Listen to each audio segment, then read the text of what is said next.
Hi everyone! Today we are addressing a common concern: excess cooling and frosting in your Samsung single-door refrigerator. Let's dive into the steps to fix this issue. Check the temperature settings. Locate the temperature knob inside your refrigerator, typically positioned at the top right corner. Adjust the knob to a setting of 5 or 6 for higher cooling, or increase it from the lower setting by turning it clockwise. Refer to the instruction label for ideal settings, as they may vary based on usage. Note, setting 1 indicates the lowest cooling, while 6 is the highest. Defrost the freezer. If there is excess ice in the freezer, press the defrost button.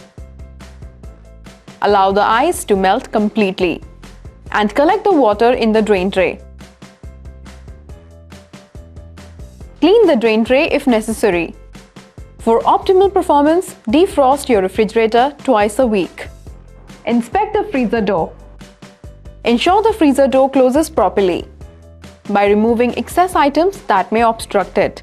Avoid placing uncovered bottles or extra ice trays, as they can leak and cause excess ice formation. Organize food properly. Arrange items to allow proper air circulation.